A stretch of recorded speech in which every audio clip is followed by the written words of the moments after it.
ప్రభునందు ప్రియులారా, ಕರ್ತನಲ್ಲಿ ಪ್ರಿಯರೇ, మనముండే లోకము భూలోకం. ನಾವು ಜೀವಿಸುವ ಲೋಕ ಭೂಲೋಕ. చాలా మంది అనుకునేది ఏమిటంటే ಅನೇಕರು ಅಂದುಕೊಳ್ಳೋದು ಏನಂದ್ರೆ ఈ లోకము తప్ప ఇంకో లోకము లేదనుకుంటారు. ಈ ಲೋಕ ಬಿಟ್ರೆ ಬೇರೆ ಲೋಕ ಇಲ್ಲ ಅಂತ ಅನ್ಕೊಳ್ತಾರೆ. ఈ లోకం ఒకటే అనుకుంటారు. ಈ ಲೋಕ ಒಂದೇ ಇರೋದು. అందుకనే ఈ లోకము కొరకే ఆలోచిస్తారు. ಅದಕ್ಕಾಗಿ ಈ ಲೋಕವನ್ನು ಕುರಿತಾಗಿ ಅವರು ಆಲೋಚನೆ ಮಾಡ್ತಾರೆ. ఈ లోకములో డబ్బు ఉంటే చాలు, ಈ ಲೋಕದಲ್ಲಿ ಹಣ ಇದ್ರೆ ಸಾಕು, ఉద్యోగం ఉంటే చాలు, ಕೆಲಸ ಇದ್ರೆ ಸಾಕು, అందముగా ఉంటే చాలు, ಸೌಂದರ್ಯವಾಗಿದ್ರೆ ಸಾಕು, పిల్లలు కలిగి ఉంటే చాలు, ಮಕ್ಕಳು ಹೊಂದಿದ್ರೆ ಸಾಕು, గృహాలు ఉంటే చాలు, ಮನೆಗಳಿದ್ರೆ ಸಾಕು, పేరు ప్రఖ్యాతులు ఉంటే చాలు అనుకుంటారు. ಹೆಸರು ಪ್ರಖ್ಯಾತಿ ಇದ್ರೆ ಸಾಕು ಅಂದ್ಕೊಳ್ತಾರೆ. ఈ భూలోకము కంటే కింద ఇంకో లోకం ఉంది. ಈ ಭೂಲೋಕದಕ್ಕಿಂತ ಕೆಳಗೆ ಇನ್ನೊಂದು ಲೋಕ ಇದೆ. ఇవన్నీ బైబిల్లో వ్రాయబడిన విషయాలే. ಇವೆಲ್ಲ ಬೈಬಲ್ ಅಲ್ಲಿ ಬರೆದಿರುವಂತಹ ವಿಷಯಗಳೇ. దేవుని యొక్క వాక్య గ్రంథములో నుండి, ದೇವರ ಒಂದು ವಾಕ್ಯ ಗ್ರಂಥದಿಂದ, సామెతల గ్రంథము ಜ್ಞಾನೋಕ್ತಿಗಳು 15వ అధ్యాయము 15ನೇ ಅಧ್ಯಾಯ 24వ వచనాన్ని చదువుదాము. 24ನೇ ವಚನವನ್ನ ಓದೋಣ. ವಿವೇಕಿಗೆ ಜೀವದ ಮಾರ್ಗವು ಮೇಲಕ್ಕೆ ಹೋಗುತ್ತದೆ, ಅದನ್ನು ಹಿಡಿದವನು ಪಾತಾಳದಿಂದ ತಪ್ಪಿಸಿಕೊಳ್ಳುವನು. క్రిందనున్న పాతాళమును తప్పించుకొనవలెనని. ನೋಡಿ, ಪಾತಾಳದಿಂದ ತಪ್ಪಿಸಿಕೊಳ್ಳಬೇಕೆಂದು ఈ వచనాన్ని బట్టి మనము చూస్తే ಈ ವಚನವನ್ನು ಕುರಿತಾಗಿ ನಾವು ನೋಡುವುದು, ఈ భూమికి కింద ఒక లోకం ఉంది. ಈ ಭೂಮಿಯ ಕೆಳಗೆ ಒಂದು ಲೋಕ ಇದೆ. ఆ లోకము పేరేమిటంటే పాతాళ లోకము. ಆ ಲೋಕದ ಹೆಸರು ಏನಂದ್ರೆ ಪಾತಾಳ ಲೋಕ. దావీదు సంకీర్తన ದಾವೀದನ ಕೀರ್ತನೆ 9వ సంకీర్తన 9ನೇ ಕೀರ್ತನೆ 17వ వచనాన్ని ఓసారి చదువుదాము. 17ನೇ ವಚನವನ್ನ ಒಂದು ಸಾರಿ ಓದೋಣ. ದುಷ್ಟರು ಅಂದರೆ ದೇವರನ್ನು ಅಲಕ್ಷ್ಯ ಮಾಡುವ ಜನಾಂಗಗಳವರೆಲ್ಲ ಪಾತಾಳಕ್ಕೆ ಇಳಿದು ಹೋಗುವರು. ప్రభునందు ప్రియులారా, ಕರ್ತನಲ್ಲಿ ಪ್ರಿಯರೇ, ఈ చదవబడినటువంటి వచనములో ఏం రాయబడింది? ನಾವು ಓದಿದಂತಹ ವಚನದಲ್ಲಿ ಏನು ಬರೆಯಲ್ಪಟ್ಟಿದೆ? దుష్టులను దేవుని మరచు జనులందరును, ದುಷ್ಟರು ದೇವರನ್ನ ಮರೆತು ಹೋಗುವ ಜನರೆಲ್ಲರೂ పాతాళమునకు దిగిపోవుదురు. ಪಾತಾಳಕ್ಕೆ ಇಳಿದು ಹೋಗುತ್ತಾರೆ. పాతాళం అనేది కిందుందా పైనుందా? ಪಾತಾಳ ಅನ್ನೋದು ಕೆಳಗಿದೇನಾ ಮೇಲಿದೇನಾ? కిందుంది. ಕೆಳಗಿದೆ. అయితే పాతాళానికి ఎవరు వెళ్తారు? ಈಗ ಹೇಳ್ರಿ, ಪಾತಾಳಕ್ಕೆ ಯಾರು ಹೋಗ್ತಾರೆ? దుష్టులు పెడతారట. ದುಷ್ಟರು ಹೋಗುತ್ತಾರಂತೆ. దేవుని మరిచిపోయేవారు పాతాళ లోకానికి వెళతారట. ದೇವರನ್ನ ಮರೆತು ಹೋಗುವವರು ಪಾತಾಳಕ್ಕೆ ಇಳಿದು ಹೋಗುತ್ತಾರಂತೆ. అతను దుష్టులంటే ఎవరు? ಇಷ್ಟಕ್ಕೂ ದುಷ್ಟರಂದ್ರೆ ಯಾರು? దుష్టులకి మరో పేరు ఏమిటంటే పాపులు. ದುಷ್ಟರಿಗೆ ಇನ್ನೊಂದು ಹೆಸರು ಏನಂದ್ರೆ ಪಾಪಿಗಳು. ఈ లోకములో ఎవరు పాపులు కాదు. ಈ ಲೋಕದಲ್ಲಿ ಯಾರು ಪಾಪಿಗಳಲ್ಲ. మీ అందరినీ ఓ మాట అడుగుతున్నాను, ನಿಮ್ಮೆಲ್ಲರನ್ನೂ ಒಂದು ಮಾತು ಕೇಳ್ತೇನೆ. పాపులు ఏ దేశంలో ఉన్నారు? ಪಾಪಿಗಳು ಯಾವ ದೇಶದಲ್ಲಿದ್ದಾರೆ? బైబిల్ చెప్పేది ఏమిటి? ಬೈಬಲ್ ಹೇಳೋದೇನು? రోమా పత్రిక 3వ అధ్యాయము ರೋಮಾಪುರದವರಿಗೆ ಬರೆದ ಪತ್ರಿಕೆ 3ನೇ ಅಧ್ಯಾಯ 23వ వచనములో ఏం రాయబడింది? 23ನೇ ವಚನದಲ್ಲಿ ಏನು ಬರೆಯಲ್ಪಟ್ಟಿದೆ? ఏ భేదము లేదు, ಯಾವ ಭೇದವಿಲ್ಲ, అందరూ పాపము చేసి ಎಲ್ಲರೂ ಪಾಪ ಮಾಡಿ దేవుడు అనుగ్రహించు ದೇವರು ಅನುಗ್ರಹಿಸುವ మహిమను పొందలేకపోవచ్చున్నారు. ಮಹಿಮೆಯನ್ನು ಹೊಂದದೆ ಹೋಗಿದ್ದಾರೆ. 11వ వచనములో చూస్తే 11ನೇ ವಚನದಲ್ಲಿ ನೋಡಿದ್ರೆ నీతిమంతుడు లేడు, ನೀತಿವಂತನಿಲ್ಲ, ఒక్కడు లేడు, ಒಬ್ಬನೂ ಇಲ್ಲ. ఇలా వినాలి ప్రియులారా. ಈ ಕಡೆ ನೋಡಬೇಕು ಪ್ರಿಯರೇ. బైబిల్ చెప్పేది ఏమిటంటే ಬೈಬಲ್ ಹೇಳೋದು ಏನಂದ್ರೆ అందరూ పాపులేరట. ಎಲ್ಲರೂ ಪಾಪಿಗಳಂತೆ.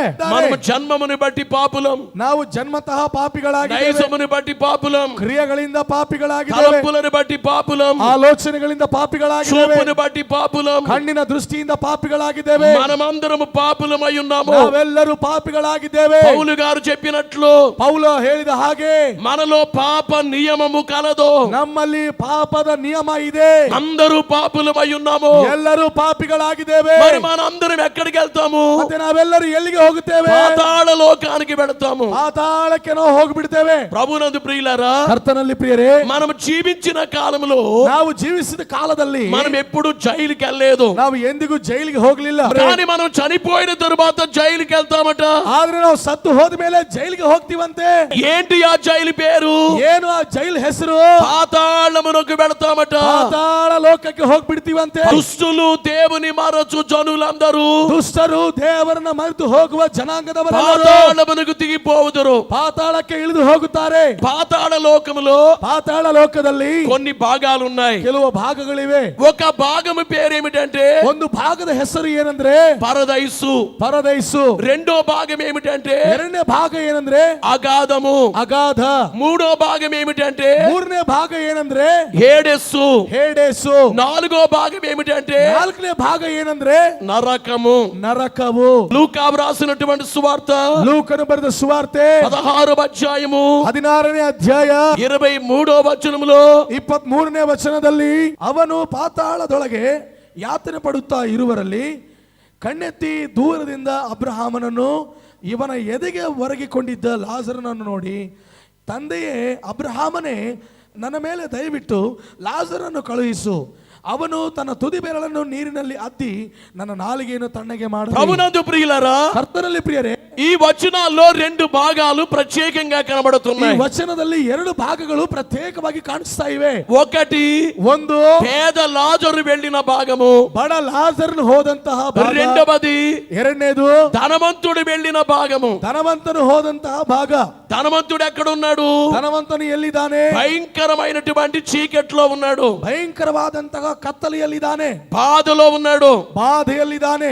లాజరు ఎక్కడున్నాడు? ಲಾಜರ್ನು ಎಲ್ಲಿದ್ದಾನೆ? పైన ఉన్నాడు. ಮೇಲಿದ್ದಾನೆ. వీళ్ళిద్దరికి మధ్యలో ఏముంది? ಇವರಿಬ್ಬರ ಮಧ್ಯದಲ್ಲಿ ಏನಿದೆ?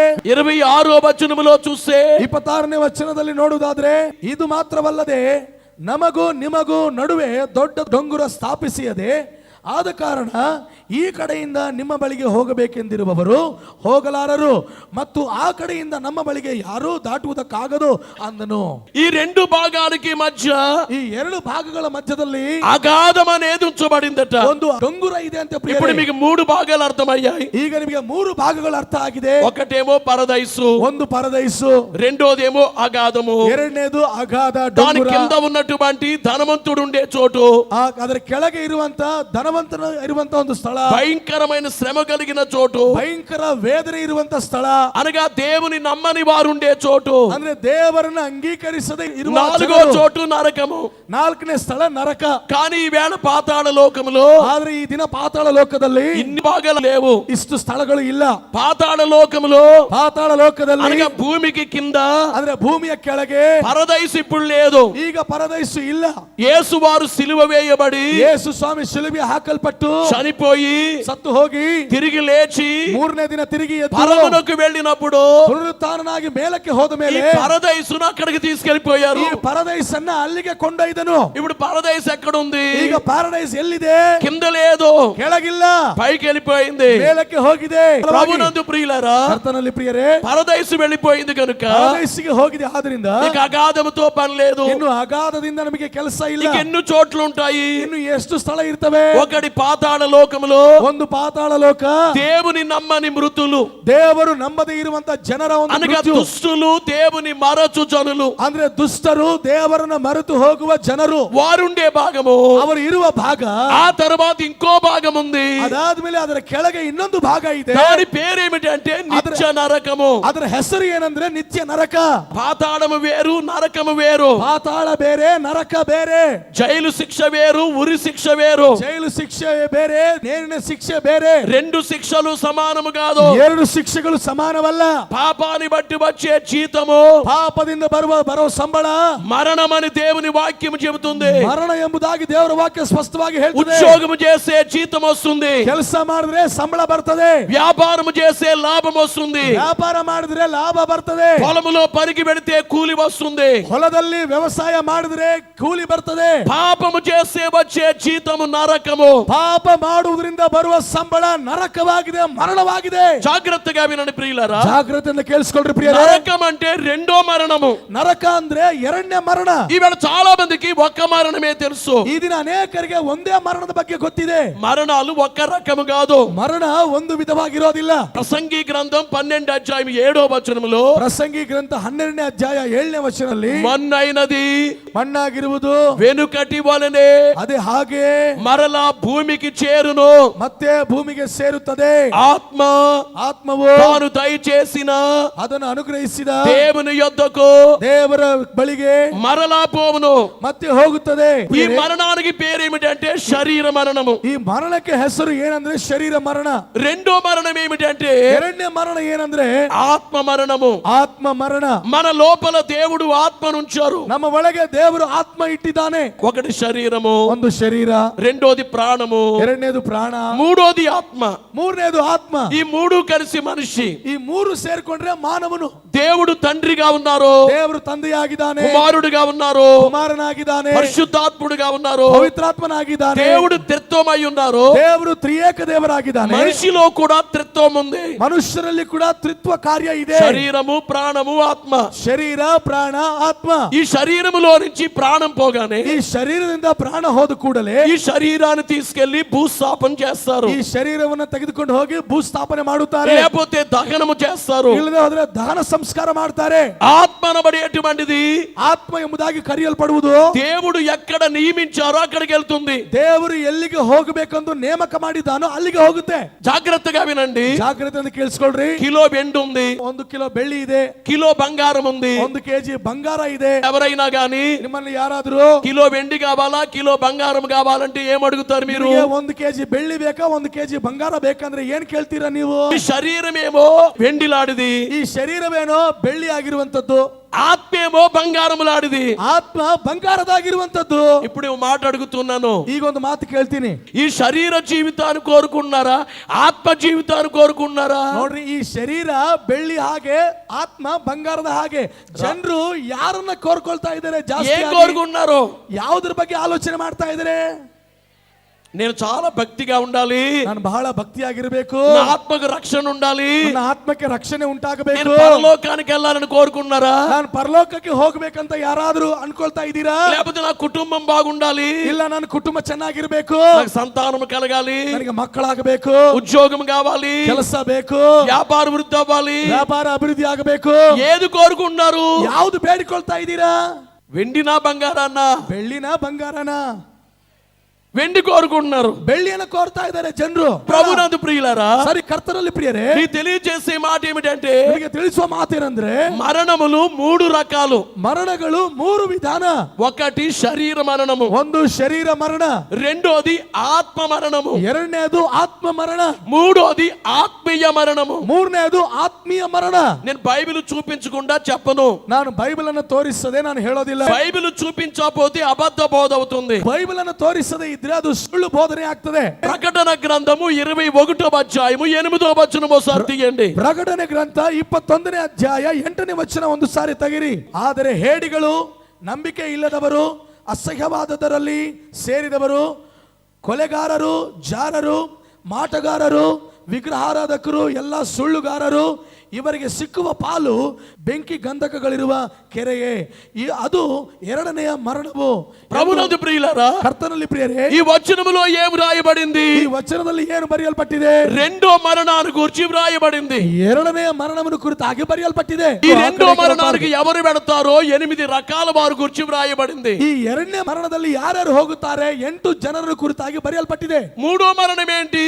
ಮೂರನೇ ಮರಣ ಏನು? కొంతమంది ముందుగా మారు మనసు పొందుతారు, ಮೊದಲನೇದಾಗಿ ಮಾರು ಮನಸ್ಸು ಹೊಂದುತ್ತಾರೆ, యేసుని నమ్ముతారు, ಯೇಸುವನ್ನು ನಂಬುತ್ತಾರೆ, బాప్తిస్మాన్ని పొందుతారు, ದೀಕ್ಷಾಸ್ನಾನ ಹೊಂದುತ್ತಾರೆ, ఆదివారం చర్చికి వెళ్తారు, ಭಾನುವಾರ ಚರ್ಚಿಗೆ ಹೋಗ್ತಾರೆ, ఇంట్లో కుటుంబ ప్రార్థన జరుగుతుంది, ಮನೆಯಲ್ಲಿ ಕುಟುಂಬ ಪ್ರಾರ್ಥನೆ ನಡೀತದೆ, బైబిల్ చదువుతారు, ಬೈಬಲ್ ಓದುತ್ತಾರೆ. కొంతకాలం తర్వాత విశ్వాసంలో నుంచి పడిపోతారు, ಸ್ವಲ್ಪ ದಿನಗಳಾದ ಮೇಲೆ ನಂಬಿಕೆ ಜೀವನದಲ್ಲಿ ಬಿದ್ದೋಗ್ತಾರೆ, విశ్వాಸ భ్రష్టులైపోతారు, ನಂಬಿಕೆಯ ಜೀವನದಲ್ಲಿ ಭ್ರಷ್ಟರಾಗ್ತಾರೆ. ఆ మరణానికి పేరు ఏమిటంటే ಆ ಮರಣದ ಹೆಸರು ಏನಂದ್ರೆ ఆత్మీయ మరణము. ಆತ್ಮೀಯ ಮರಣ. ప్రకటన గ్రంథము ಪ್ರಕಟಣೆ ಪುಸ್ತಕ 3వ అధ్యాయము మొదటి 2 వచనాలు. 3ನೇ ಅಧ್ಯಾಯ ಮೊದಲು 2 ವಚನಗಳು. ಸಾರ್ದೀಸಿನಲ್ಲಿರುವ ಸಭೆ ದೂತನಿಗೆ ಬರೆ, ದೇವರು 7 ಆತ್ಮಗಳು 7 ನಕ್ಷತ್ರಗಳು ಉಳ್ಳಾತನು ಹೇಳುವುದೇನೆಂದರೆ, ನಿನ್ನ ಕೃತ್ಯಗಳನ್ನು ಬಲ್ಲೆನು, ಜೀವಿಸುವವನು ಎಂದು ಹೆಸರು ನಿನಗಿದ್ದರೂ ಸತ್ತವನಾಗಿದ್ದಿ ಎಂಬುದೇ ಬಲ್ಲೆನು. ప్రభునందు ప్రియులారా, ಕರ್ತನಲ್ಲಿ ಪ್ರಿಯರೇ, జీవించుచున్నావన్న పేరు మాత్రమే కానీ మృతుడవే. ఈ భూమికి కింద, ಈ ಭೂಮಿಯ ಕೆಳಗೆ పాతాళ లోకములో, ಪಾತಾಳ ಲೋಕದಲ್ಲಿ కింది భాగములో ಕೆಳಭಾಗದಲ್ಲಿ నరకం అనేది ఉంది. ನರಕದೆಂಬುದಾಗಿ ಇದೆ. పాతాళం వేరు, నరకం వేరు. ಪಾತಾಳ ಬೇರೆ, ನರಕ ಬೇರೆ. అనగా క్రీస్తును నమ్మని మృతులుండే చోటు వేరు, ಆದ್ರೆ ಕ್ರಿಸ್ತರನ್ನ ಅಂಗೀಕರಿಸದೆ ಮೃತ್ಯುರು ಇರುವಂತ ಸ್ಥಳ ಬೇರೆ, అగ్నిగుండము వేరు. ಅಗ್ನಿಗುಂಡ ಬೇರೆ. నేను నీవు ఆలోచించాలి, ನೀವು ನಾವುಗಳು ಎಲ್ಲ ಆಲೋಚನೆ ಮಾಡಬೇಕು. ఆ నరకానికి వెళ్లకుండా తప్పించుకోవాలి. ಈ ನರಕಕ್ಕೆ ಹೋಗದ ಹಾಗೆ ನಾವು ತಪ್ಪಿಸಿಕೊಳ್ಳಬೇಕು. ఎలా తప్పించుకోవాలి? ಹೇಗೆ ತಪ್ಪಿಸಿಕೊಳ್ಳಬೇಕು? ఎవరికైనా సొమ్ము ఇవ్వాలా? ಯಾರಿಗಾದ್ರೂ ಹಣ ಕೊಡ್ಬೇಕಾ? బంగారం ఏమైనా ఇవ్వాలా? ಬಂಗಾರ ಕೊಡ್ಬೇಕಾ? ಯಾರಿಗಾದ್ರೂ? నరకాన్ని తప్పించుకోవాలంటే ఎట్లా? ನರಕ ತಪ್ಪಿಸಿಕೊಳ್ಳಬೇಕಂದ್ರೆ ಹೇಗೆ? పాప పాపాన్ని బట్టి వచ్చే జీతము నరకము. ಪಾಪಕ್ಕೆ ಬರುವ ಸಂಬಳ ಮರಣ ನರಕವಾಗಿದೆ. ఓ మాట మిమ్మల్ని అడుగుతున్నాను, ಒಂದು ಮಾತು ಕೇಳ್ತೇನೆ ನಿಮ್ಮನ್ನ, దేవునికి మన మీద ప్రేమ ఉందా? ದೇವರಿಗೆ ನಮ್ಮ ಮೇಲೆ ಪ್ರೀತಿ ಇದೆನಾ? ఈ భూమి ఆకాశాలు మన కొరకు దేవుడు చేస్తారు కదా. ಈ ಭೂಮಿ ಆಕಾಶ ನಮಗಾಗಿ ದೇವರು ಉಂಟು ಮಾಡಿದಾನಲ್ವಾ? దేవునికి మన మీద ప్రేమ ఉందా? ದೇವರಿಗೆ ನಮ್ಮ ಮೇಲೆ ಪ್ರೀತಿ ಇದೆನಾ? ఈ కంటి మీద ఉండే కను రెప్పలు కూడా దేవుడు ఇచ్చారు కదా. ಈ ಕಣ್ಣಿನ ಮೇಲೆ ಇರುವ ರೆಪ್ಪೆಗಳು ಕೂಡ ದೇವರು ಕೊಟ್ಟಿದ್ದಾನಲ್ವಾ? దేవునికి ఎంత ప్రేమ లేకపోతే ఏం చేస్తారు? ದೇವರು ಪ್ರೀತಿ ಇಲ್ಲದೆ ಹೋದ್ರೆ ಹೀಗೆ ಹೇಗೆ ಸೃಷ್ಟಿ ఈ ಮಾಡ್ತಾರೆ? వ్రేలుకున్న గోరు కూడా దేవుడు ఇచ్చారు కదా. ಈ ಬೆರಳಿಗೆ ಇರುವ ಉಗುರು ಕೂಡ ದೇವರು ಕೊಟ್ಟಿದ್ದಾನಲ್ವಾ? ప్రభునందు ప్రియులారా, ಕರ್ತನಲ್ಲಿ ಪ್ರಿಯರೇ, దేవునికి మన మీద ప్రేమ ఉంది. ದೇವರಿಗೆ ನಮ್ಮ ಮೇಲೆ ಪ್ರೀತಿ ಇದೆ. దేవుని ప్రేమను గురించి ದೇವರ ಪ್ರೀತಿಯನ್ನು ಕುರಿತು ఎన్ని సంవత్సరాలు చెప్పినా తరగదు. ಎಷ್ಟು ವರ್ಷಗಳು ಹೇಳಿದ್ರು ಅದು ಇನ್ನೂ ಕೂಡ ಸಾಕಾಗೋದಿಲ್ಲ. దేవుడు లోకాన్ని ఎంతో ప్రేమించినని ದೇವರು ಲೋಕವನ್ನು ಎಷ್ಟೋ ಪ್ರೀತಿ ಮಾಡಿದನೆಂದು యోహాను సువార్త 3:16 చూస్తున్నాం. ಯೋಹಾನ ಬರೆದ ಸುವಾರ್ತೆ 3:16 ವಚನದಲ್ಲಿ ನಾವು ನೋಡುತ್ತೇವೆ. మరి దేవుడు మనల్ని పాతాళ లోకములోకి వెళ్లకుండా, ಮತ್ತೆ ದೇವರು ನಮ್ಮನ್ನ ಪಾತಾಳ ಲೋಕಕ್ಕೆ ಹೋಗದಂತೆ, అనగా జైల్లోకి వెళ్లకుండా, ಅಂದ್ರೆ ಜೈಲಿನಲ್ಲಿ ಹೋಗದಂತೆ, అక్కడి నుంచి నరకములోకి వెళ్లకుండా, ಅಲ್ಲಿಂದ ನರಕಕ್ಕೆ ನಾವು ಹೋಗದಂತೆ దేవుడు రక్షించాలా మానేయాలా? ದೇವರು ನಮ್ಮನ್ನ ರಕ್ಷಿಸಬೇಕಾ ಅಥವಾ ಬಿಟ್ಟು ಬಿಡಬೇಕು? పాపములో ఉన్న వారిని రక్షించాలి కదా. ಪಾಪದಲ್ಲಿರುವವರು ನಮ್ಮನ್ನ ರಕ್ಷಿಸಬೇಕಲ್ವಾ? పాపాన్ని బట్టి వచ్చే జీతాన్ని తీసేయాలి కదా. ಪಾಪದಿಂದ ಬರುವ ಸಂಬಳವನ್ನು ತೆಗೆದುಹಾಕಬೇಕಲ್ವಾ? అందుకనే ఈ ప్రపంచములో జరిగిన కార్యం ఏమిటంటే, ಅದಕ್ಕಾಗಿ ಈ ಪ್ರಪಂಚದಲ್ಲಿ ನಡೆದಂತಹ ಕಾರ್ಯ ಏನಂದ್ರೆ 2000 సంవత్సరముల క్రితము 2000 ವರ್ಷಗಳ ಹಿಂದೆ ఇదే ఆసియా ఖండములో, ಇದೇ ಆಸಿಯಾ ಖಂಡದಲ್ಲಿ యెరూషలేము ప్రాంతములో ಯೆರೂಷಲೇಮ್ ಪ್ರಾಂತದಲ್ಲಿ కన్య మరియ గర్భముగా ಕನ್ಯಾ ಮೇರಿಯ ಗರ್ಭದಲ್ಲಿ ఈ లోకములో ఉన్న మానవాళిని రక్షించడానికి, ಕನ್ಯಾ ಮರಿಯ ಗರ್ಭದ ಮೂಲಕವಾಗಿ ಈ ಲೋಕಕ್ಕೆ ಮನುಷ್ಯರನ್ನು ರಕ್ಷಿಸುವುದಕ್ಕಾಗಿ దేవుడు రక్షకుడుగా ఈ లోకములో జన్మించారు. ದೇವರು ರಕ್ಷಕನಾಗಿ ಈ ಲೋಕದಲ್ಲಿ ಜನಿಸಿದನು. ఎందుకు వచ్చారు? ಯಾಕೆ ಬಂದನು? పాపాన్ని తీసివేయడానికి వచ్చారు. ಪಾಪವನ್ನು ತೆಗೆಯುವುದಕ್ಕಾಗಿ ಬಂದನು. పాపులను రక్షించడానికి వచ్చారు. ಪಾಪಿಗಳನ್ನು ರಕ್ಷಿಸುವುದಕ್ಕಾಗಿ ಬಂದನು. పాపమనబడే వ్యాధికి మందు ఇవ్వడానికి వచ్చారు. ಪಾಪ ಎಂಬುದಾಗಿರುವ ರೋಗಕ್ಕೆ ಔಷಧಿಯನ್ನು ಕೊಡುವುದಕ್ಕೆ ಬಂದನು. రోగం ఉంది, ಒಂದು ರೋಗ ಇದೆ ಲೋಕದಲ್ಲಿ ಎಲ್ಲರಿಗೆ, మందు ఉంది, ಒಂದು ಅದಕ್ಕೆ ಔಷಧಿ ಇದೆ, సమస్య ఉంది, ಒಂದು ಸಮಸ್ಯೆ ಇದೆ, సమస్యకు పరిష్కారం ఉంది. ಆ ಸಮಸ್ಯೆಗೆ ಪರಿಹಾರ ಇದೆ. పాపానికి మందు ఏమిటంటే యేసు రక్తమే. ಪಾಪಕ್ಕೆ ಔಷಧಿ ಏನಂದ್ರೆ ಯೇಸು ರಕ್ತ ಆಗಿದೆ. ప్రభునందు ప్రియులారా, ಕರ್ತನಲ್ಲಿ ಪ್ರಿಯರೇ, ఆ రక్తాన్ని మీరు వాడారా? ಆ ರಕ್ತವನ್ನು ನೀವು ಉಪಯೋಗ ಮಾಡಿದಿರೋ? ఈ రోజు మేము ప్రపంచానికి వెళ్ళి మందును గురించి చెబుతున్నాం. ಈ ದಿನ ನಾವು ಪ್ರಪಂಚವೆಲ್ಲ ತಿರುಗಾಡಿ ಔಷಧಿಯ ಬಗ್ಗೆ ಹೇಳ್ತಾ ಇದ್ದೇವೆ. మేము చేసే బోధ ముఖ్యమైన బోధ. ನಾವು ಹೇಳುವ ಬೋಧನೆ ಮುಖ್ಯವಾದ ಬೋಧನೆ. నువ్వు పాపాన్ని బట్టి నరకానికి వెళ్ళకు. ನಿನ್ನ ಪಾಪವನ್ನು ಕುರಿತು ನೀನು ನರಕಕ್ಕೆ ಹೋಗಬೇಡ. దేవుడు వచ్చి మందిచ్చారు. ದೇವರು ಬಂದು ಔಷಧಿ ಕೊಟ್ಟಿದ್ದಾನೆ. చాలా మంది అనుకుంటారు, ಅನೇಕರು ಅಂದುಕೊಳ್ತಾರೆ యేసు ప్రభు అమెరికా దేవుడు, ಯೇಸು ಸ್ವಾಮಿ ಅಮೆರಿಕ ದೇಶ ದೇವರು, ఇంగ్లాండ్ వారి దేవుడు, ಇಂಗ್ಲೆಂಡ್ ಅವರ ದೇವರು, తక్కువ కులాల దేవుడు, ಕಡಿಮೆ ಜಾತಿಯ ದೇವರು, మన దేవుడు కాదు, ನಮ್ಮ ದೇವರಲ್ಲ ಅಂತಾರೆ. ఇండియా దేవుడు కాదు, ಭಾರತ ದೇಶದ ದೇವರಲ್ಲ ಅಂತಾರೆ. బ్రిటిష్ వాడు దేవుడు. ಅವರು ಬ್ರಿಟಿಷ್ ಅವರ ఇలా ದೇವರಂತಾರೆ. చాలా మంది మాట్లాడుతూ ఉంటారు. ಈಗ ಅನೇಕರು ಏನೇನೋ ಮಾತನಾಡ್ತಾರೆ. యేసు వారిని గుర్తుపట్టట్లేదు. ಯೇಸು ಸ್ವಾಮಿಯನ್ನು ಅವರು ಕಂಡಿಡಿತಾ ಇಲ್ಲ. చాలా పర్యాయంలో మాట తెలియజేస్తాం. ಅನೇಕ ಬಾರಿ ನಾವು ಒಂದು ಮಾತು ಹೇಳ್ತಾ ಇವೆ. యేసు వారు సముద్రములో ధోనిలో ఉన్నారు. ಯೇಸು ಸ್ವಾಮಿ ಸಮುದ್ರದ ದೋಣಿಯಲ್ಲಿದ್ದಾರೆ. గాలి వచ్చింది, ಗಾಳಿ ಬಂತು, వర్షం వచ్చింది, ಮಳೆ ಬಿರುಗಾಳಿ ಬಂತು, సముద్రం పొంగుతుంది. ಸಮುದ್ರವೆಲ್ಲವೂ ಕೂಡ ಅದು యేసు వారు ಬೇರೆ ಬರ್ತಾ ಇದೆ. నిద్రపోతున్నారు. ಯೇಸು ಸ್ವಾಮಿ ನಿದ್ದೆ ಮಾಡ್ತಾ ಇದ್ದಾನೆ.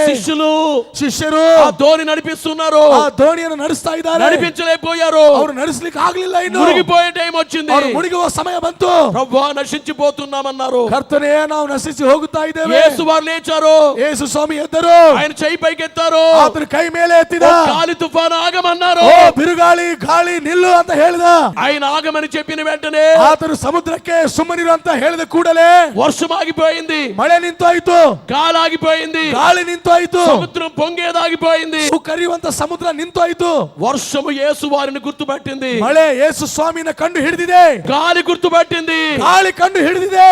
సముద్రం గుర్తుపట్టింది. ಸಮುದ್ರ ಯೇಸು ಸ್ವಾಮಿನ ಕಂಡು ಹಿಡಿದಿದೆ. ఈవేళ మనుషులు గుర్తుపట్టట్లేదు. ಈ యేసు ದಿನ వారిని. ಮನುಷ್ಯರು ಯೇಸು స్వామిని తిಳುಕೊಳ್ತಾ ಇಲ್ಲ. అందరిని అడుగుతున్నాను, ನಿಮ್ಮೆಲ್ಲರನ್ನು ಕೇಳ್ತಾ ಇದ್ದೇನೆ, నీవు గుర్తుపట్టావా యేసు వారిని? ಯೇಸು ಸ್ವಾಮಿನ ತಿಳಿದುಕೊಂಡಿದೆಯೋ? యేసు వారు సిలువలో వేలాడుతున్నారు. ಯೇಸು ಸ್ವಾಮಿ ಶಿಲುಬೆಯಲ್ಲಿ ನೇತಾಡುತ್ತಾ ಇದ್ದಾನೆ. సూర్యుడు అదృశ్యుడయ్యాడు. ಸೂರ್ಯನು ಅದೃಶ್ಯನಾದ.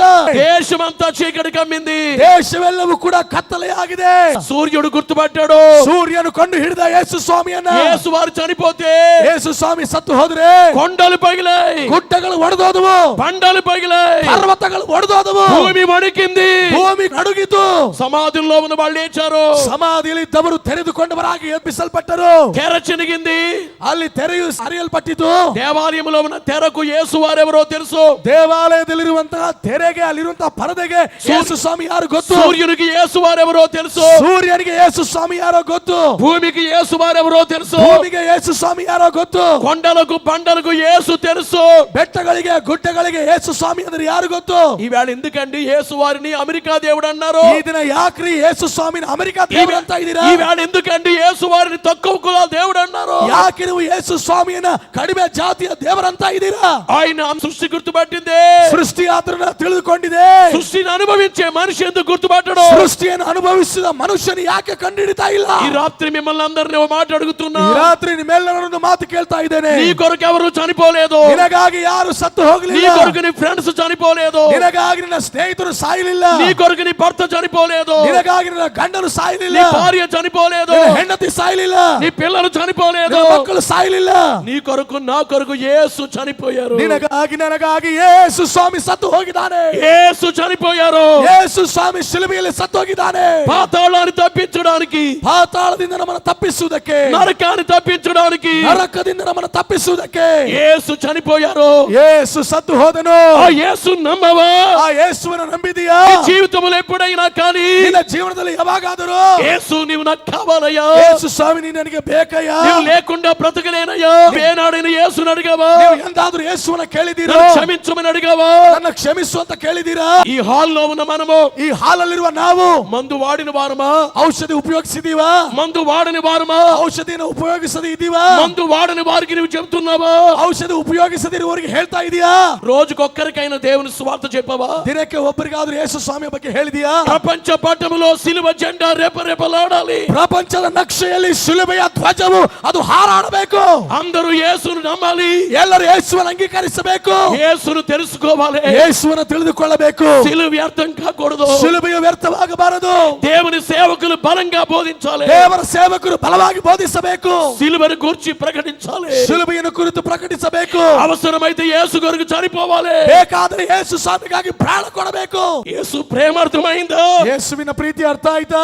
ఆ రక్తమేనండి పాపాలను కడిగేది. ಆ ಅಮೂಲ್ಯವಾದ ರಕ್ತವೇ ನಮ್ಮ ಪಾಪವನ್ನು ತೊಳೆದು ಹಾಕುವುದು.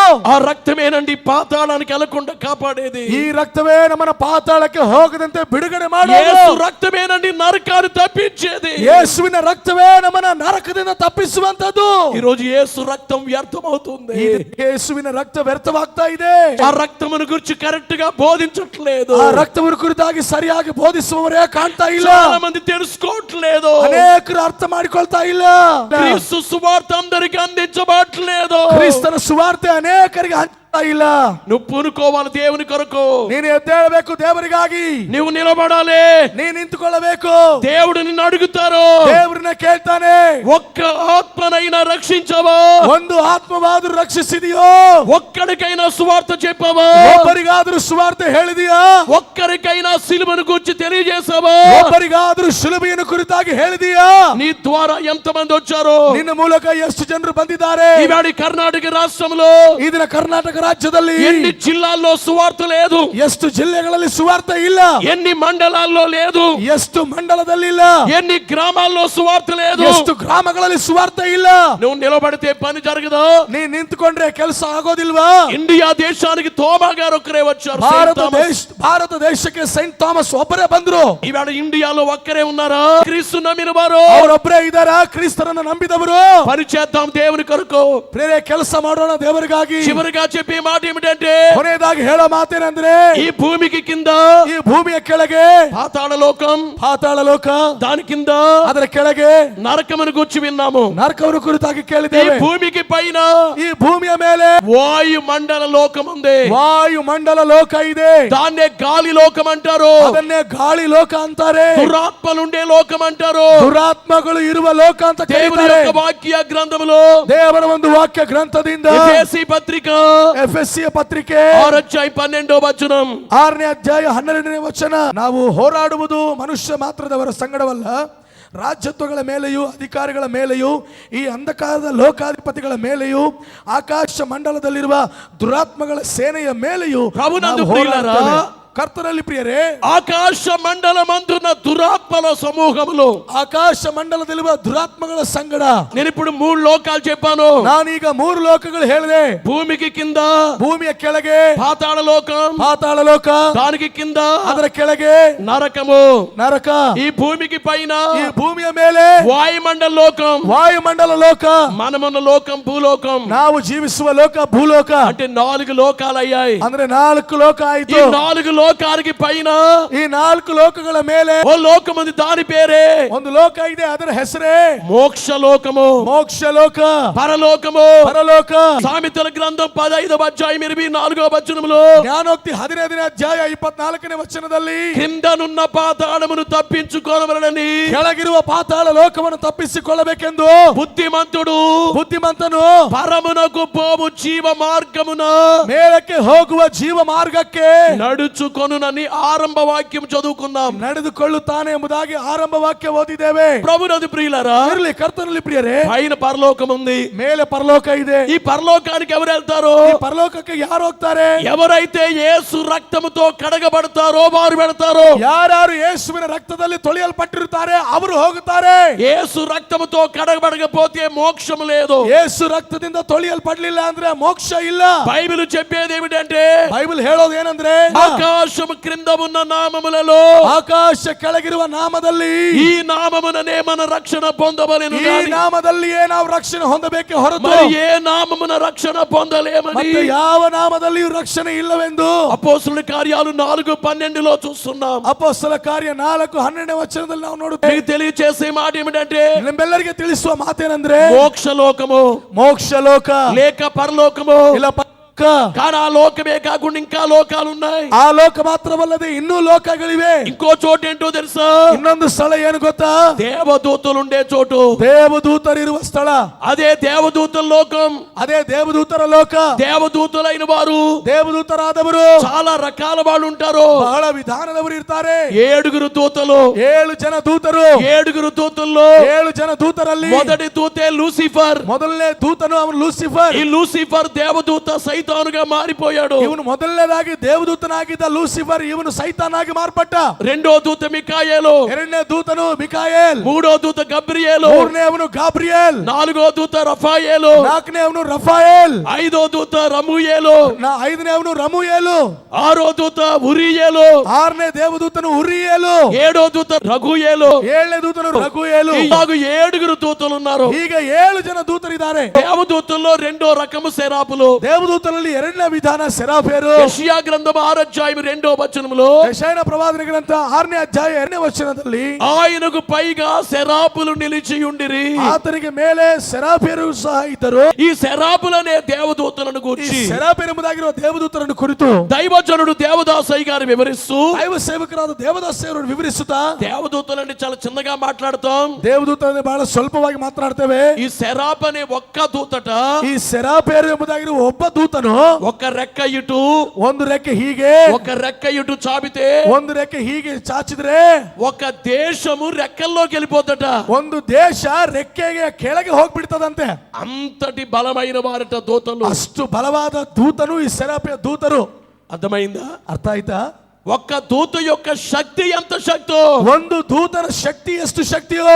రాజులు 2వ గ్రంథము 2ನೇ ಅರಸರ ಪುಸ್ತಕ 19వ అధ్యాయము 19ನೇ ಅಧ್ಯಾಯ 35వ వచనములో 35ನೇ ವಚನದಲ್ಲಿ అశ్షూరు దండుపేటలోనికి ಅಶ್ಶೂರ್ಯ ದಂಡು ಪಾಳ್ಯದಲ್ಲಿ ఒక దూత వెళ్ళి ಒಬ್ಬ ದೂತನು ಹೋಗಿ 1,80,000 85,000 మందిని చంపారు. 1,85,000 ಜನರನ್ನು ಸಾಯಿಸಿದ್ರು ಒಬ್ಬ ದೇವದೂತನು. ఎంతమంది దూతలు? ಎಷ್ಟು ಜನ ದೂತರು? ఒక్క దూతే. ನೋಡ್ರಿ, ಒಬ್ಬ ದೇವದೂತನು. సెరాపునికి ఎంత శక్తి ఉంటే ಈ ಸೆರಾಫಿರಿಗೆ ಎಷ್ಟು ಶಕ್ತಿ ಇದ್ರೆ మికాయేలుకి ఎంత శక్తి, ಮಿಕಾಯೇಲನಿಗೆ ಎಷ್ಟು ಶಕ್ತಿ, గబ్రియేలుకి ఎంత శక్తి, ಗಬ್ರಿಯೇಲನಿಗೆ ಎಷ್ಟು ಶಕ್ತಿ, మొదటి దూత లూసిఫర్కి ఎంత శక్తి, ಮೊದಲನೇ ದೂತ ಲೂಸಿಫರ್ಗೆ ಎಷ್ಟು ಶಕ್ತಿ, దేవదూతలకి ఎంత పవర్ ఉంటే ದೇವದೂತನಿಗೆ ಎಷ್ಟು ಶಕ್ತಿ ಇದ್ರೆ వీటిని చేసిన దేవుడు ఇంకెంత శక్తిమంతుడు. ಇವರನ್ನ ಉಂಟು ಮಾಡಿದ ದೇವರು ಎಷ್ಟು ಶಕ್ತಿವಂತನು. బైబిల్ చదవడమే కాదు, ಬೈಬಲ್ ಓದುವುದು ಮಾತ್ರವಲ್ಲ, మోకాళ్ళ మీద ధ్యానం చేయాలి. ಮೊಣಕಾಲ ಮೇಲೆ ನಿಂತುಕೊಂಡು ಧ್ಯಾನ ಮಾಡಬೇಕು. ధ్యానములో ఉంటే బైబిల్ అర్థమవుతుంది. ಧ್ಯಾನದಲ್ಲಿದ್ರೆ ಮಾತ್ರ ಬೈಬಲ್ ಅರ್ಥ ಆಗ್ತದೆ. మోకాళ్ళ మీద ఉండాలి, ಮೊಣಕಾಲ ಮೇಲೆ ಇರಬೇಕು. మోకాళ్ళ మీద లేకపోతే బైబిల్ అర్థం కాదు. ಮೊಣಕಾಲ ಮೇಲೆ ಇಲ್ಲ ಅಂದ್ರೆ ಬೈಬಲ್ ಅರ್ಥ ಆಗೋದಿಲ್ಲ. మీ ఇంటి దగ్గర ನಿಮ್ಮ ಮನೆ ಹತ್ರ కనీసం రోజుకో గంట సేపు అయినా మోకరించాలి. ಕನಿಷ್ಠ ದಿನಕ್ಕೆ 1 ಗಂಟೆ ಆದ್ರೂ ಮೊಣಕಾಲು ಊರಬೇಕು. మేము నేర్చుకున్న విద్యదే, ನಾವು ಕಲ್ತಂತ ವಿದ್ಯೆ ಇದೆ. మీకు అందరికి తెలియజేసే మాట ఏమిటంటే, ನಿಮ್ಮೆಲ್ಲರಿಗೆ ತಿಳಿಸುವ ಮಾತೇನಂದ್ರೆ, దేవదూతల్లో చాలా రకాలు ఉంటారు. ದೇವದೂತರಲ್ಲಿ ಬಹಳಷ್ಟು ವಿಧಾನಗಳಿರ್ತವೆ. సెరాపులు ఉంటారు, ಸೆರಾಫಿರ್ ಇರ್ತಾರೆ, కెరూబులు ఉంటారు, ಕೆರೂಬಿಯರ್ ಇರ್ತಾರೆ, ఖడ్గ జ్వాలలు ఉంటారు, ಖಡ್ಗ ಜ್ವಾಲ ದೂತರು, అగ్ని జ్వాలలు ఉంటారు, ಅಗ್ನಿ ಜ್ವಾಲ ದೂತರು, వాయువులు ఉంటారు, ವಾಯು దూతರು, కాల జ్ఞానులు ఉంటారు. ಕಾಲ ಜ್ಞಾನರಿರ್ತಾರೆ. వీటన్నిటికీ బైబిల్లో కొటేషన్స్ ఉన్నాయి. ಇವೆಲ್ಲವುಗಳಿಗೆ ಬೈಬಲ್ ಅಲ್ಲಿ ವಾಕ್ಯ ಇವೆ. అన్ని లోకాల కంటే పైలోకం, ಎಲ್ಲ ಲೋಕಗಳಿಗಿಂತ ಮೇಲಿರುವ ಲೋಕ దేవలోకము. ದೇವಲೋಕ అన్ని లోకములకు అవతల నున్నా ఉన్నత లోకాన సన్నుతులు కొన్నా దేవా దేవ దేవ దేవ దివినున్న దేవా పవన స్తోత్రముల్ పరలోక దేవా.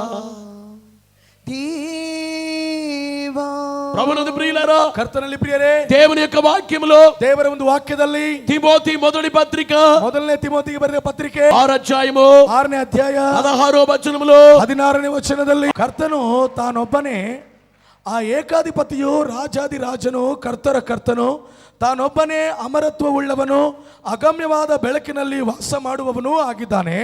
ಮನುಷ್ಯರಲ್ಲಿ ಯಾರೂ ಆತನನ್ನು ಕಾಣಲಿಲ್ಲ.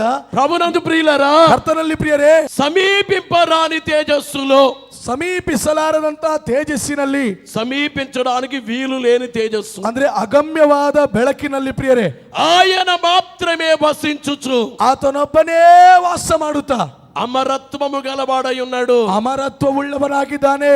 అమరత్వం అంటే అర్థం ఏంటి? ಅಮರತ್ವ ಅಂದ್ರೆ ಅರ್ಥ ಏನು? పుట్టుక గాని చావు గాని లేనివాడు. ಹುಟ್ಟುವಿಕೆ ಆಗಲಿ ಸಾವಾಗಲಿ ಇಲ್ಲದೆ ಇರುವವನು. దేవునికి పుట్టుక లేదు, చావు లేదు. ದೇವರಿಗೆ ಹುಟ್ಟುವಿಕೆ ಇಲ್ಲ, ಮರಣ ಇಲ್ಲ. దేవునికి ఆది లేదు, అంతము లేదు. ದೇವರಿಗೆ ಆದಿ ಇಲ್ಲ, ಅಂತ್ಯವಿಲ್ಲ.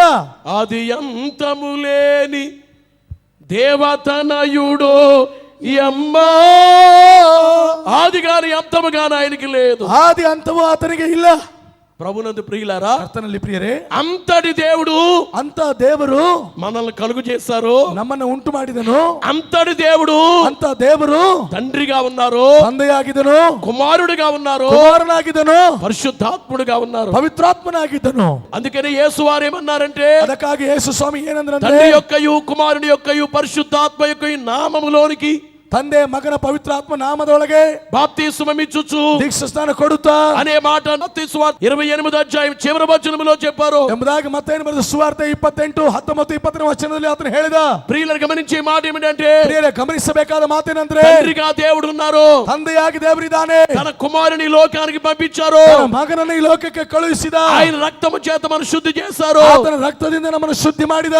అంతటి ప్రేమ ఆయనకి, ಅಷ್ಟು ಪ್ರೀತಿ ಆತನಿಗೆ. చివరిగా చెప్పే మాట ఏమిటంటే, ಕೊನೆಯದಾಗಿ ಹೇಳೋ ಮಾತೇನಂದ್ರೆ, 2000 సంవత్సరాల క్రితం ಆ 2000 ವರ್ಷಗಳ ಹಿಂದೆ సిలువ వేయబడిన యేసు, ಶಿಲುಬೆಗೆ ಹಾಕಲ್ಪಟ್ಟ ಯೇಸು మరలా వస్తున్నారు. ಮತ್ತೆ ಬರ್ತಾ ಇದ್ದಾರೆ. ఎవరైతే ఆయన నమ్మారో, ಯಾರ್ಯಾರು ಆತನ ನಂಬಿದಿರೋ, యేసు రక్తముతో కడగబడ్డారు, ಯೇಸು ರಕ್ತದಿಂದ ತೊಳೆಯಲ್ಪಟ್ಟಿದ್ದೀರೋ, ఆయన రాజ్యానికి సిద్ధపడ్డారు, ಆತನ ರಾಜ್ಯಕ್ಕಾಗಿ ಸಿದ್ಧತೆ ಹೊಂದಿದ್ದೀರೋ, ఆయన కొరకు జీవిస్తున్నారు, ಆತನಿಗಾಗಿ ಜೀವಿಸ್ತಾ ಇದ್ದೀರೋ, వారి కొరకు యేసు రాబోతున్నారు. ಅವರಿಗಾಗಿ ಯೇಸು ಸ್ವಾಮಿ ಬರ್ತಾ ಇದ್ದಾರೆ. ఈ వాక్యాన్ని వినేవారులారా, ಈ ವಾಕ್ಯವನ್ನು ಕೇಳುವವರೇ, యేసు వచ్చేది నీ గురించేనా? ಯೇಸು ಸ್ವಾಮಿ ಬರೋದು ನಿನಗೋಸ್ಕರನಾ? నా కొరకు యేసు వస్తున్నారా? ನನಗಾಗಿ ಯೇಸು ಸ್ವಾಮಿ ಬರ್ತಿದಾರಾ? యేసు రాగానే, ಯೇಸು ಬಂದ ಕೂಡಲೇ ఈ మానవ శరీరం ಈ ಮಾನವನ ಶರೀರ మహిమ శరీరంగా మారిపోద్ది. ಮಹಿಮ ಶರೀರವಾಗಿ ಮಾರ್ಪಡುತ್ತೆ. నరకం కావాలా? ನರಕ ಬೇಕಾ? ఈ మహిమ శరీరం కావాలా? ಈ ಮಹಿಮ ಶರೀರದ ಪರಲೋಕ ಬೇಕಾ? ఏం కావాలి? ಏನ್ ಬೇಕು? మహిమ శరీరాన్ని కోరుకుందాం. ಮಹಿಮ ಶರೀರವನ್ನು ಬೇಡಿಕೊಳ್ಳೋಣ. అయితే ఓ మాట చెప్తున్నా, ಅದೇ ಒಂದು ಮಾತು ಹೇಳ್ತಿದ್ದೇನೆ. పరలోక రాజ్యం మాటలతో కాదు, ಪರಲೋಕ ರಾಜ್ಯ ಮಾತಿನಲ್ಲಿಲ್ಲ, శక్తితోనే ఉంది. ಶಕ್ತಿಯಿಂದ ಇದೆ. యేసు నమ్మిన వ్యక్తి, ಯೇಸುವನ್ನು ನಂಬಿದ ವ್ಯಕ್ತಿ, యేసు రక్తములో కడగబడిన వ్యక్తి, ಯೇಸು ಸ್ವಾಮಿ ರಕ್ತದಲ್ಲಿ ತೊಳೆಯಲ್ಪಟ್ಟಂತ ಮನುಷ್ಯನು ఎన్ని ఆటంకాలు వచ్చినా ಎಷ್ಟು ಅಡ್ಡಿಗಳು ಬಂದರೂ వెనక్కి వెళ్ళిపోకూడదు. ಹಿಂಜರಿಯಬಾರದು. కొంతమంది ఎలా ఉంటారో తెలుసా? ಕೆಲವು ಜನರು ಹೇಗಿರ್ತಾರೆ ಗೊತ್ತಾ? వర్షం వస్తే చర్చికి వెళ్ళరు, ಮಳೆ ಬಂದ್ರೆ ಚರ್ಚ್ಗೆ ಹೋಗಲ್ಲ. ఎండ వస్తే చర్చికి వెళ్ళరు, ಬಿಸಿಲು ಜಾಸ್ತಿ ಆದ್ರೆ ಚರ್ಚ್ಗೆ ಹೋಗಲ್ಲ. గట్టిగా గాలి వస్తే చర్చికి వెళ్ళరు. ಗಟ್ಟಿಯಾಗಿ ಗಾಳಿ ಬೀಸಿದ್ರೆ ಚರ್ಚ್ಗೆ ಹೋಗಲ್ಲ. అది భక్తి అనాలా? ಅದು ಭಕ್ತಿ ಅನ್ಬೇಕಾ? యేసు కొరకు ఎన్ని ఆటంకాలు వచ్చినా వెళ్ళాలి. ಯೇಸು ಸ್ವಾಮಿಗಾಗಿ ಎಷ್ಟು ಅಡ್ಡಿ ಅಡಚಣೆಗಳು ಬಂದರೂ ಹೋಗಲೇಬೇಕು. యేసు నమ్మొద్దని కులమాటంకం చేస్తుంది, ಯೇಸು ಸ್ವಾಮಿನ ನಂಬಬೇಡ ಅಂತ ಜನರು ಅಡ್ಡಿಪಡಿಸ್ತಾರೆ. మతమాటంకం చేస్తుంది, ಜಾತಿ ಮತ ಕುಲ ಜನರು బంధువుల ఆటంకం చేస్తారు, ಅಡ್ಡಿ ಅಡಚಣೆ ಮಾಡ್ತಾರೆ. ప్రపంచంలో ಪ್ರಪಂಚದಲ್ಲಿ నిరో చక్రవర్తి రోమన్ చక్రవర్తి ఉండేవాడు. ರೋಮನ್ ಚಕ್ರವರ್ತಿಗಳಲ್ಲಿ ಒಬ್ಬನಾಗಿರುವ ನೀರೋ ಚಕ್ರವರ್ತಿ ఆయన మాట చెప్పాడు, ಆತನೊಂದು ಮಾತು ಹೇಳಿದ, క్రైస్తవుల్ని ప్రపంచంలో లేకుండా చేస్తాను, ಕ್ರೈಸ್ತರನ್ನ ಪ್ರಪಂಚದಲ್ಲಿ ಇಲ್ಲದಂತೆ ನಾನು ಮಾಡಿಬಿಡ್ತೇನೆ ಅಂತ. యేసు నమ్మిన వాళ్ళని సిలువే చంపించాడు. ಯೇಸು ಸ್ವಾಮಿಯನ್ನು ನಂಬಿದವರನ್ನ ಶಿಲುಬೆಗೆ ಹಾಕಿ ಸಾಯಿಸಿದ. యేసు నమ్మిన వాళ్ళని రంపాలతో కోసి చంపించాడు. ಯೇಸು ಸ್ವಾಮಿಯನ್ನು ನಂಬಿದಂತ ಜನರ ರಂಪಗಳಿಂದ ಕೋಯಿಸಿ ಸಾಯಿಸಿದ. యేసు నమ్మిన వాళ్ళని కాల్చి చంపించాడు. ಯೇಸು ಸ್ವಾಮಿಯನ್ನು ನಂಬಿದ ಜನರನ್ನ ಆತನ ಬೆಂಕಿಯಲ್ಲಿ ಸುಟ್ಟು ಮಾಡಿಬಿಟ್ಟ. సంఘాన్ని ఆర్పేస్తానన్నాడు. ಸಭೆಯನ್ನ ಹಾಗೆ ಆತನು ಇಲ್ಲದಂತೆ ಮಾಡಿಬಿಡ್ತೇನೆ ಅಂತ ಹೇಳಿದ.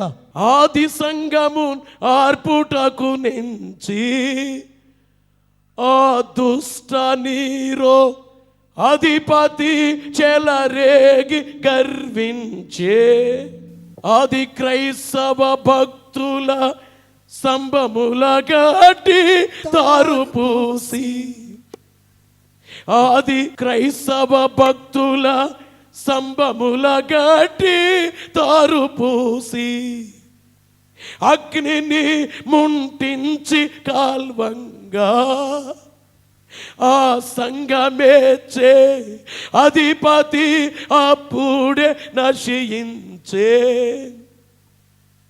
నీతికై భక్తాది పరులెల్లా నిజ విశ్వాసము నిలుపుకొన పోరాడిరే చాలా కత్తిపోటులు రాళ్ల దెబ్బలు కరకు గల రంపముల కోతలు కత్తిపోటులు రాళ్ల దెబ్బలు కరకు గల రంపముల కోతలు భయంకరమైన శ్రమలు ಭಯಂಕರವಾದ ಶ್ರಮೆಗಳು యేసుని విడిచిపెట్టలేదు. ಯೇಸು ಸ್ವಾಮಿನ ಬಿಡ್ಲಿಲ್ಲ ಆ ದಿನ. ఇవాళ చాలా మంది యేసుని కొంతకాలం నమ్మి కొంతకాలం విడిచిపెట్టేసి ಈ ದಿನ ಯೇಸು ಸ್ವಾಮಿನ ಕೆಲವು ಜನರು ನಂಬಿ ಸ್ವಲ್ಪ ದಿನ ಆದ್ಮೇಲೆ ಬಿಟ್ಟು ಬಿಡ್ತಾ ಇದ್ದಾರೆ. పునాది కరెక్ట్ గా వేసుకోవాలి. ಬುನಾದಿನ ಅಸ್ತಿವಾರ ಸರಿಯಾಗಿ అందుకే ಹಾಕೊಳ್ಳಬೇಕು. యేసు ప్రభువారు ಅದಕ್ಕಾಗಿ ಯೇಸು ಸ್ವಾಮಿ ಅವರು మత్తయి సువార్త 5 అధ్యాయం 6 అధ్యాయం 7 ಅಧ್ಯಾయం చెప్పి ಮತ್ತೆ ಸುವಾರ್ತೆ 5, 6, 7ನೇ ಅಧ್ಯಾಯವನ್ನು ಹೇಳುತ್ತಾ 7 అధ్యాయం చివరిలో మాట అన్నారు. 7ನೇ ಅಧ್ಯಾಯದ ಕೊನೆಯಲ್ಲಿ ಒಂದು ಮಾತು ಹೇಳ್ತಾರೆ. బండ మీద పునాది వేసుకోమన్నారు. ಬಂಡೆ ಮೇಲೆ ಬುನಾದಿನ ಹಾಕೊಳ್ರಿ ಅಂತ. నువ్వు కష్టం వస్తుంది యేసుని విడిచిపెడతావా? ಕಷ್ಟ ಬಂದ್ರೆ ಯೇಸುವನ್ನು ಬಿಡ್ತೀಯಾ? ఈ బోధలన్నీ విని ಈ ಬೋಧನೆ ಎಲ್ಲ ಕೇಳಿ స్ట్రాంగ్ గా తయారవ్వాలి. ಬಲವಾಗಿ ನೀವು ತಯಾರಾಗಬೇಕು. మంచి ఆహారం తింటే ಒಳ್ಳೆ ಆಹಾರ ಊಟ ಮಾಡಿದ್ರೆ శరీరానికి బలం వస్తుంది. ಶರೀರಕ್ಕೆ ಬಲ ಬರ್ತದೆ. బలమైన వాక్యాలు వినాలి. ಬಲವಾದ ವಾಕ್ಯ ಕೇಳಬೇಕು. దేవుని సేవకులు బలంగా బోధించాలి. ದೇವ ಸೇವಕರು ಬಲವಾಗಿ ಬೋಧಿಸಬೇಕು. ఏ ఒక్కరూ దేవుని విడిచిపెట్టకుండా బోధించాలి. ಯಾರೊಬ್ಬರು ದೇವರನ್ನ ಬಿಟ್ಟು ಹೋಗದ ಹಾಗೆ ನಾವು ಹೇಳಬೇಕು. వారి కొరకు యేసు రాబోతున్నారు. ಅವರಿಗಾಗಿ ಯೇಸು ಎರಡನೇ ಆಗಮನದಲ್ಲಿ ಬರ್ತಾ ಇದ್ದಾನೆ. ఎన్ని శ్రమలు వచ్చినా విడిచిపెట్టకూడదు యేసు వారిని. ಎಷ್ಟು ಶ್ರಮೆಗಳು ಬಂದ್ರು ಯೇಸು ಸ್ವಾಮಿನ ಬಿಡಬಾರದು. సంతానం కొరకు యేసు నమ్మకో. ಸಂತಾನಕ್ಕಾಗಿ ಯೇಸುವನ್ನು ನಂಬಬೇಡ. జబ్బు తగ్గుద్దని యేసు నమ్మకో. ರೋಗ ಕಡಿಮೆ ಆಗಬೇಕು, ವಾಸಿ ಆಗಬೇಕಂತ ನಂಬಬೇಡ. నిత్య రాజ్యం ప్రసాదిస్తారని నమ్ము. ನಿತ್ಯ ಮೋಕ್ಷ ರಾಜ್ಯ ಕೊಡುತ್ತಾನೆ ಅಂತ ನಂಬು ಯೇಸುವನ್ನ. సమాధాన, స్వస్థత కంటే ముందు రక్షణ, స్వస్థతಗಿಂತ ಮುಂಚೆ ರಕ್ಷಣೆ, ఆ రాజ్యాన్ని వెదకాలి, ఆ రాజ్యವನ್ನು ಹುಡುಕಬೇಕು. ప్రకటన గ్రంథం 3:21 ಪ್ರಕಟಣೆ ಪುಸ್ತಕ 3:21 జయించువానిని ಜಯಿಸುವವನಿಗೆ నాతో కూడా నా సింహాసనం ముందు కూర్చుండబెట్టేదను. ಜಯ ಹೊಂದುವವನಿಗೆ ನನ್ನ ಸಂಗಡ ನನ್ನ ಸಿಂಹಾಸನದ ಪಕ್ಕದಲ್ಲಿ ಅವನನ್ನು ನಾನು ಕೂಡಿಸ್ಕೊಳ್ತೇನೆ ಅಂತ. యేసయ్య సింహాసనం మీద మనల్ని కూర్చోబెట్టుకుంటారట. ಯೇಸು ಸ್ವಾಮಿ ಸಿಂಹಾಸನ ಮೇಲೆ ನಮ್ಮನ್ನು ಕೂಡಿಸ್ಕೊಳ್ತಾರಂತೆ. అలా కూర్చోవాలంటే జయించాలి. ಹಾಗೆ ಕೂತ್ಕೊಳ್ಬೇಕಂದ್ರೆ ನಾವು ಜಯ ಹೊಂದಬೇಕು. ఈ కార్యక్రమం మీ కొరకు ఏర్పాటు చేశారు. ಈ ಕಾರ್ಯಕ್ರಮ ನಿಮಗಾಗಿ ನಾವು ಏರ್ಪಡಿಸಿದ್ದೇವೆ. ఈ రాత్రి దేవునికి ఏం మాటిస్తావు? ಈ ರಾತ್ರಿ ದೇವರಿಗೆ ಏನು ಪ್ರಮಾಣ ಮಾಡ್ತೀಯಾ?